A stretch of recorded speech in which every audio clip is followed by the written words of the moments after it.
Hi everyone, we have Kara here. She wants to share her story, to tell her fitness story, how she got from before and now. So we want to share 3 tips that help her, motivate her to get to where she is now. So go ahead. So you. All right, my story.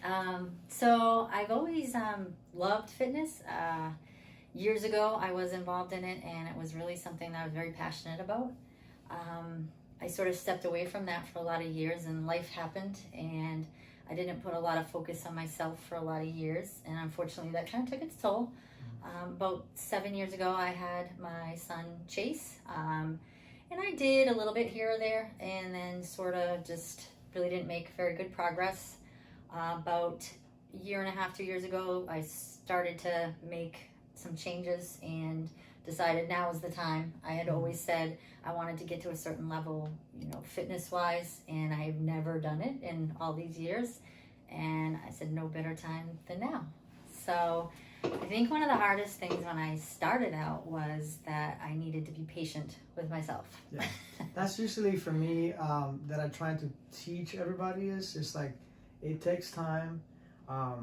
Besides, it's really hard in the beginning, but you have to be consistent. You got to build a routine. Absolutely. Build, something that's going to work for you, for your schedule, for your budget, everything. It has to go around your life, right? It's not something you do like, oh, I might do it. No, it's something that has to come in a daily, every day, Yeah, you're stealing my answers. Because, I think consistency is probably the biggest thing, and making it convenient is another key, because if it's not convenient, if you join someplace or you get involved someplace that's not close to home or work, it's going to become another reason why one day when you don't have that motivation, be like, oh, you know what, I'm going to skip it. And that's exactly what you don't want. Yeah, that's usually like what happens is we start doing something. It's like, oh, well, it's not convenient for me anymore, so let me quit. It's 2 sides to it. Like you have to be, yes, it's not hard to do every day, but it's going to be hard. I mean, it's exercise. And the days you don't want to show up are the days you need to, because you'll be super proud of yourself at the end of the day. No, even for me, I mean, I've been doing this for, oh, God. I mean, we're working out forever, but I've been training for about 9 years.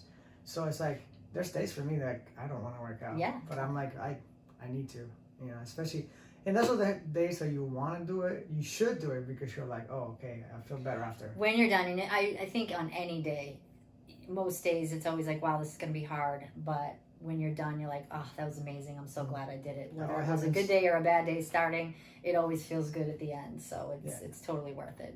It recently happened to me. I think it was like a week ago. I was having anxiety. I was having a lot of stress. I was like, I don't want to work out. And then one of my clients, like, I trained him, like, make sure you work out. I want you to work out. And then I posted on my Instagram, and they're like, oh, thank God you did. Because, I mean, I felt so much better.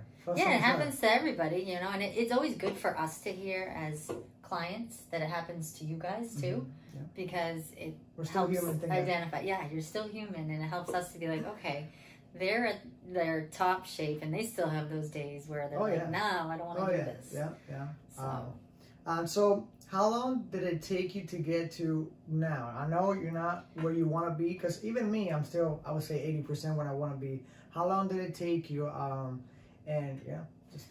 Right now, I'd say it's probably been a solid 2 years. 6 months of that was sort of trying to do things on my own. And I had a little bit of knowledge and thought I could kind of, part of it came from a confidence level factor too. I wasn't super confident, and still I'm not 100% most times, jumping into a gym environment or placing myself out there. You know how I can be so anxious and nervous about certain things, and it took me a little bit to get comfortable to step in the doors of someplace and then commit to that and show up every day. Yeah, that's usually the hardest thing, is to start a program, or start anywhere. I mean, and that's why I tell people, just do it, just start. Because like, even if you go to one-on-one or you go in a group training, whatever it is, just start. At first, it's gonna be awful. Like the first month, scary. It's scary. Yeah, you don't know what you're doing. You're trying to figure out everything, and then especially if you're working out with people, like if you're working out with, well, I plan on you work out like 100, I don't know, 60 people, whatever, max, whatever. But anywhere you go, it's gonna feel comfortable. Like Yeah. I was just training somebody, and they were like, "Oh, I don't want to do this because somebody might look at me." I'm like, "Well," I was like, "Oh, hey, they're doing great. Look."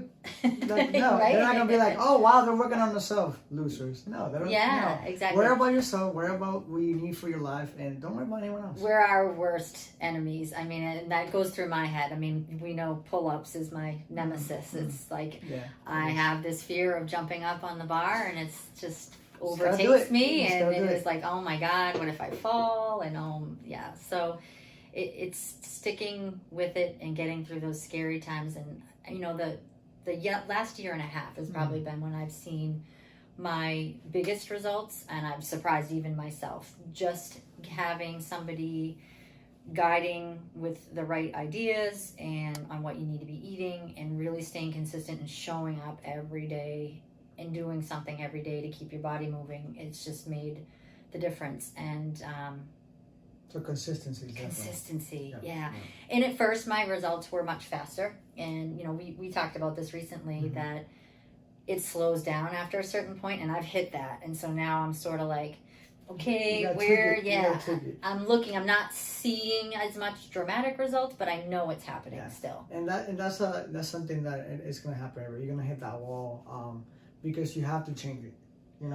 It's a muscle. It adapts to everything you do. It's your body, right? So you have to change the eating, the exercise, be more specific in certain stuff, or sleep more, or the hardest one, stress less. Stress less, yeah. We all struggle with that one. The eating part too.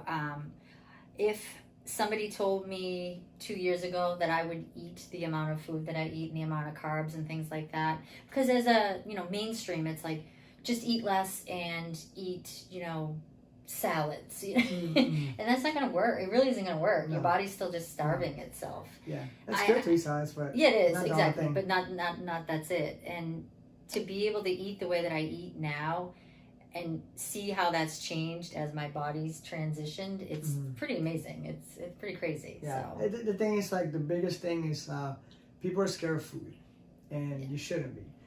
Food is fuel, is something that your body needs to repair all those muscles, give you energy, all that. Like me, people think I'm crazy. I don't drink coffee.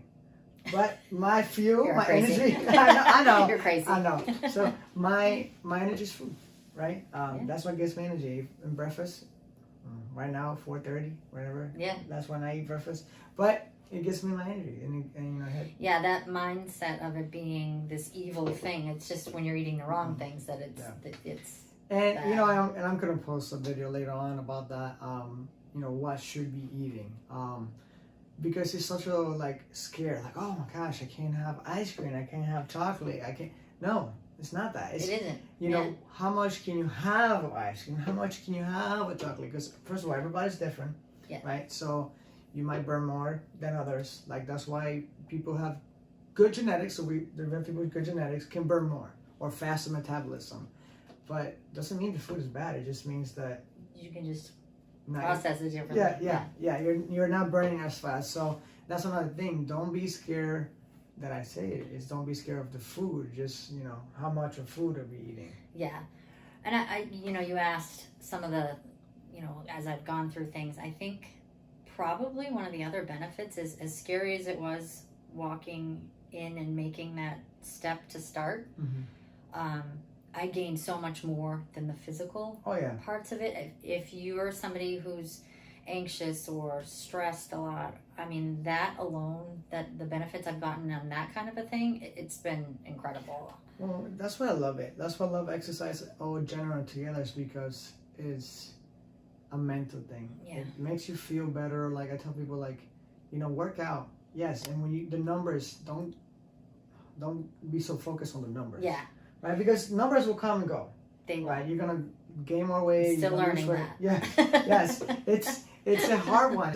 So even if I was weighing less, I was, not as strong as I am today. I'm not doing better.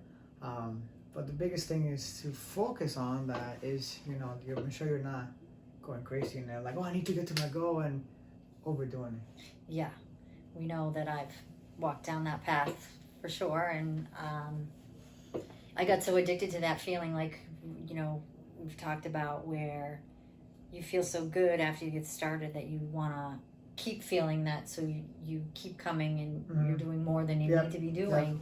And what I felt was I was just basically, what I found out is I was undoing what I was trying to accomplish. And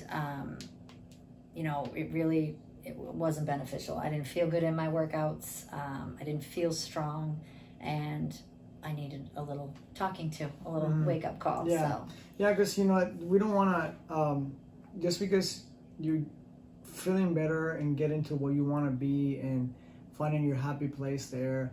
But I've said it before, not to be the only happy place, right? So just don't overdo it. Just don't go all the time like, I need to get to my goal, because that's what's gonna be stressful, and then it's gonna get you in the end, because like you said, you weren't working hard enough, you were not getting your result you wanted because you were overdoing it. And now that I've made the switch, fairly recently, and backed off of things being overly aggressive with too much training, I definitely can see the difference. I can feel the difference.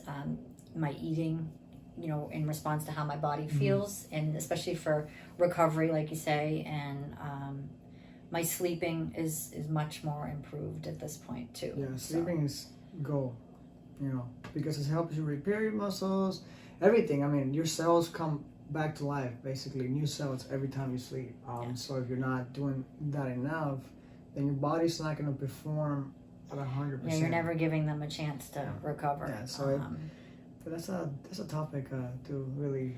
It's a big topic, and like we've all talked about, it's great to have that feeling in the gym, but it's also healthy to have a nice balance of everything. We're all pulled in so many different directions now that you just have to find that balancing act for everything, so that you can stay consistent with all of it and show up, as your best in every aspect. So you're not overdoing on eating, you're not overdoing on the working out, because it's like eating, yes, you want to eat healthy, but you can enjoy other foods, right?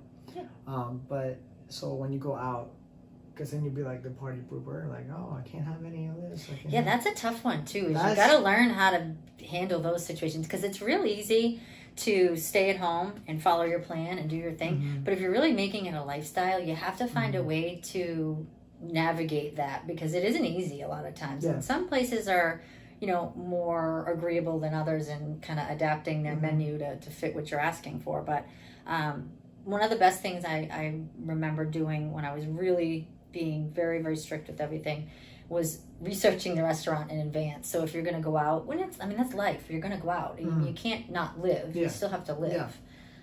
But just check out the menu beforehand and be like, oh, I can have this, I can have that, this is good. So I always thought, because even when you go in any restaurant, it's always going to be high calories, so oils, all the stuff they put in it, which is okay. Let's not, like I said, not frustrated about these things. Is think about the source of it. Like, I'm going to have more protein, then I'm going to have carbs, because obviously it takes me longer to burn all those carbs. It's more calories. It's simple. Just make sure you're eating more protein, more veggies and stuff. But if it's your kid's birthday, don't be like, oh, can I have any cake? Because, Yeah, and that's the thing. When you can't enjoy those important events, then that's when you might be like, hey, I need to take a step back and reassess. Because it's like with the earlier conversation, the food isn't the bad thing. It's how you handle the food and how you eat and use it for the right purpose. So I'm sure you're not overtraining, overthinking. No stressing. Overeating. It's over everything. Get your sleep. So easy. That's where you got right. That's how Carol got it in 2 months. And it's not. If there's one thing I can say is you just got to be consistent, and you will in the beginning see results faster, and it's without a doubt going to slow down. And I know I can even say for myself, not only 8 weeks ago or so, I sat there as I got one of my in-bodies and with the tears coming down my face, because I was so upset because my numbers were not what I wanted them to be. And what I needed to learn was that I was doing things that were undoing where I was trying to head as far as goals. And as soon as I made those changes, and I can tell you it feels amazing when you stop staring at the scale. Yes.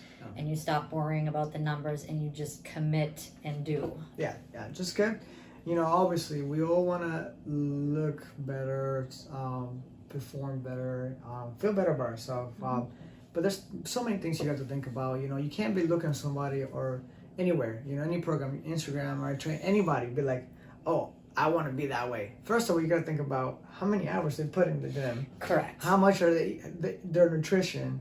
Amazing camera angles and lighting. Oh yeah, no, let's not even go there. And then their genetics, right? So all that depends. It's like, doesn't mean you can't get there, right. But don't be like, oh, I'm not there yet. Like, I want to be just like that. Well, I mean. And I will say, I'm not a person that, I'm very kind of reserved and quiet. So as I've progressed and people have noticed my progress, that's been one of the things I've had to get comfortable with is, I appreciate when people say, oh my God, you look so great, and because I've worked hard, so I appreciate that. But I also never want anybody to feel like, well, I want to look like that. How do I look like that? But or feel like they can't attain that, because you can. Oh yeah. You just have to really be willing to put It's in like the work. 50-50, you know you can get there, but don't just stress all the time. Like, Don't I compare need to, against anybody. Yeah, Each person definitely. is on their own path. Yeah. And, where I'm at is nowhere near where you're at if you're just walking in the first day. So if you're comparing, now you're going to defeat yourself before you've even gotten started. So yeah, that's a hard one. Compare. Oh, no God. comparing. Don't do it. It's let's not go socialmedia.com. That's what it's called. good. Yeah. Yeah, we tend to, which it could be very helpful in the sense of like, it could be a motivation. It'd be like, oh, I want to look like this. Inspiration to get someplace, right. Yeah, or it can be like, a stressor, like, oh, I'm not there. How am I going to get there? How am I, this is too much work. I can't do this. Get rid of that word, can't. So that's my favorite thing to say. Get rid of that. It can be very difficult, but you can do it. Yeah. You can do it. Like, I hear it come out of my mouth sometimes, and I'm like, oh, I'm going to get yelled at for that one. Yeah. Get yelled at. Like the pull-ups. We're going to work on the pull-ups. Pull-ups. Yeah. Yes, you can. Yes, yeah, you can. Yes, you can. Maybe in, 6 years, but you can. Yes. It doesn't matter. But so things we learned today from your story, Carol, is, consistency, right? Yes. That's something that not putting a priority to be like the first thing you should focus on, exercise. We're going to do it today. Put it in your schedule. And then not schedule around it. Yeah, not overdoing it. Not overdoing it. That's like the biggest, I think for me, could be, it's not overdoing, because it can happen. It can happen. Yeah. Very fast. It can. And you don't even realize that you're in that place. You're like, oh, I gotta get there. And then you're forgetting the same thing. When you want the future, you're forgetting about your present. You're not enjoying that struggle there, which is, it sucks at the beginning, especially if you're just starting like a month. It sucks. And you're going to be sore. Work through it. All the time. I'm still sore. All the time. Well, but that's okay. And then that's the thing it's too. a good sore. Yeah, that's the thing too. Like, another thing too, like that I wanted to talk about is, just because you're sore doesn't mean your body's not working. Mm-hmm. Right? That's the thing. Oh my goodness, I get it all the time. Like, oh, I'm not sore anymore. It's like, well, are you lifting heavier? Yeah, but I'm not. Well, sore just means that you went past the point that your muscle couldn't handle no more. Mm-hmm. Doesn't mean you didn't strengthen it or got a little bit stronger. It's just it went past it to the level that your body's used to completely. Actually, way past it. Right. For it to be sore, you have to be a little bit more. Because I work all the time, doesn't mean I'm not always sore. There's times I'm sore. Yeah. Depending, and then also too, like if you do a different workout, you're gonna hit different muscles. Yeah, so you're gonna feel different. So yeah, make sure you're not, like, oh, I need to be sore all the time. No, because it's not good for the body either. So. The recovery again. Yeah, well, that's another one. Yeah, but thank you for coming. Thank you for sharing your story. Thanks for having me. I'm super glad that we were able to do this and show people that it doesn't take overnight, and how hard can it be, and to get better at it. Yeah, there's days you want to quit, but keep going. Yeah. All right. Awesome.